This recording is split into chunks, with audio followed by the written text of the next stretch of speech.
뭔가를 열심히 하는데 이상하게 채워지지 않고 헛도는 것 같다라고 느껴질 때가 혹시 있으십니까?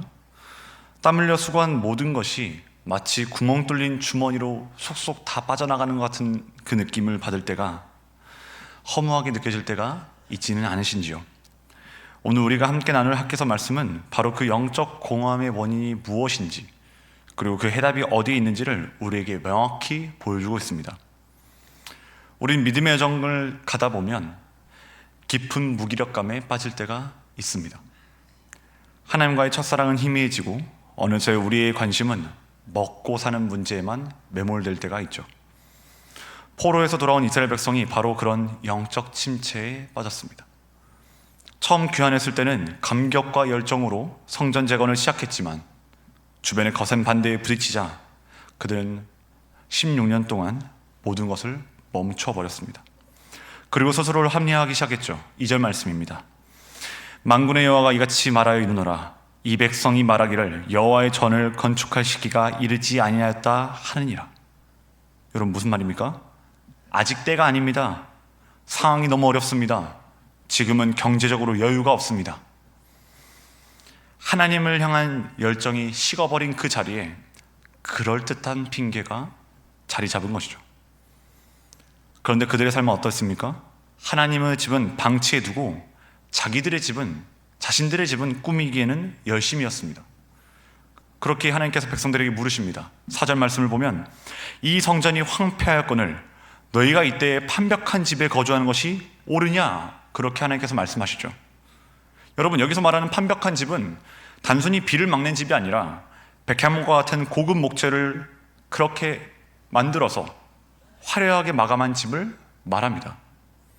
하나님의 임재의 상징인 성전은 무너져 있는데 자신의 안락과 만족을 위한 내 집은 화려하게 짓고 있었던 것이죠. 성도 여러분, 지금 오늘 우리가 보고 있는 이 성전은 우리에게 무엇을 의미합니까? 바로 하나님과의 관계, 우리 영혼의 상태를 보여줍니다. 혹시 우리도 아직은 때가 아니다 라는 핑계로 무너진 영혼의 성전을 방치하고 있지는 않을까요? 하나님과의 관계보다 내 집, 내 사업, 내 자녀, 내 건강, 여기에 우리가 몰두하고 있다면 여러분, 이것이 어쩌면 영적 침체의 원인일 수 있습니다. 백성들은 생각했을 것입니다. 일단 먹고 사는 문제가 해결되면 그때 하나님이 일을 하자. 일단 이게 되면, 이걸 먼저 해결하고 나면 그 다음에 하나님이 일을 하자. 그러나 그 결과는 어땠습니까? 하나님 없는 그들의 열심은 비참한 실패로 이어졌습니다. 6절 말씀을 우리가 함께 보면 너희가 많이 뿌릴지라도 수확이 적으며 먹을지라도 배부르지 못하며 마실지라도 흡족하지 못하며 입어도 따뜻하지 못하며 일꾼이 삭슬 받아도 그것을 구멍 뚫어진 전대에 넣음이 되느니라. 구멍 뚫린 전대, 여러분, 얼마나 허무한 이미지입니까? 아무리 땀 흘려도 밑 빠진 독처럼 사라져버린다라는 이야기죠. 여러분, 하나님과의 관계라는 그 근본, 그 중심이 무너지자 삶의 모든 영역에서 채워지지 않는 공허함이, 채워지지 않는 그 가뭄이 찾아온 것입니다. 여러분, 우리는 자주 착각하죠. 경제적 어려움이 닥치고 어떤 문제가 생기면 신앙생활을 잠시 뒤로 하고, 하나님, 일단 이 문제만 해결되면, 일단 이 상황이 나아지면 그 다음에 하겠습니다. 지금은 경제적으로 어려워서 당분간 교회를 못 나가겠습니다. 나중에 상황이 좋아지면 예배에 가겠습니다.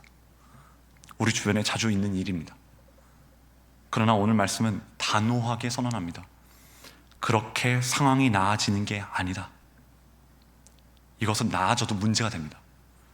하나님을 떠난 자기 몰두는 더 큰 문제, 더 큰 결핍을 가져올 뿐입니다. 이것이 성경의 진리입니다. 여러분, 그렇다면 이 깊은 침체와 이 허무함에서 우리는 어떻게 벗어날 수 있을까요?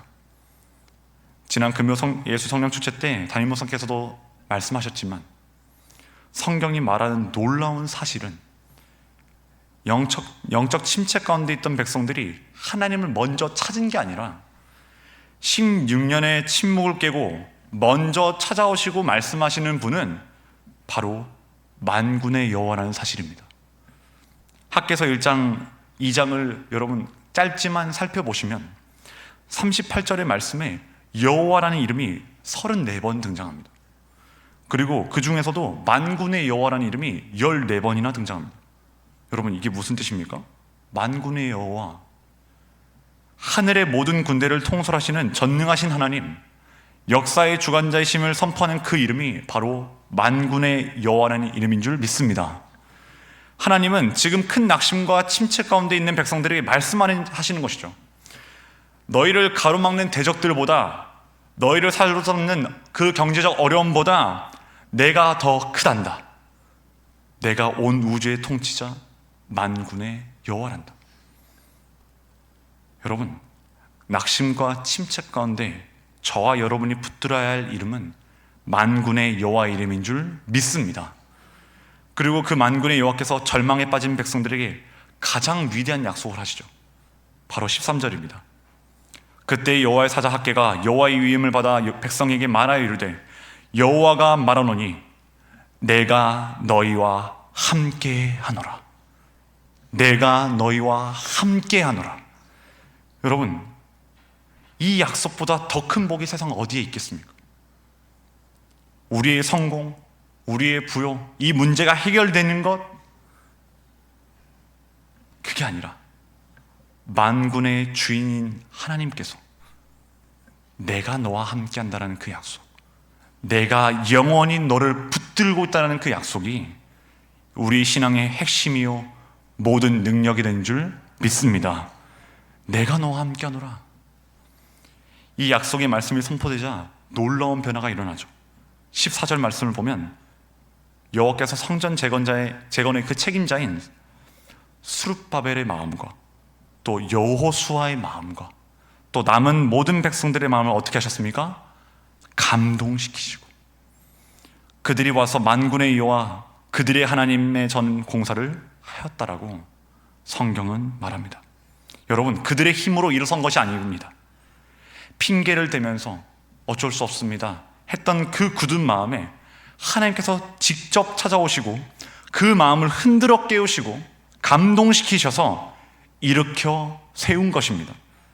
16년간에 멈췄던 성전 재건은 인간의 결단이 아니라 하나님의 말씀과 그분께서 내가 너와 함께 하겠다는 임재의 능력으로 다시 시작된 것입니다. 말씀을 마무리하겠습니다. 오늘 이 새벽 혹시 내 힘으로는 안 된다는 절망감, 구멍 뚫린 전대와 같은 허무함 가운데 계신 우리 성도님이 혹시 계십니까? 괜찮습니다.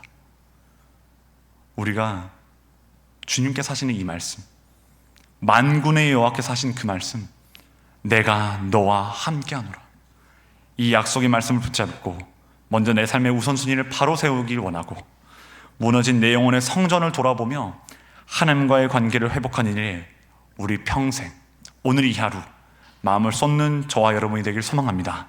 그때 만군의 여호와께서 말씀을 통해 친히 우리의 마음을 감동시키시고 우리의 마음에, 우리의 모든 삶의 영역을 회복시키시는 놀라운 능력을 경험하게 될 줄 믿습니다. 이 시간 기도하시겠습니다.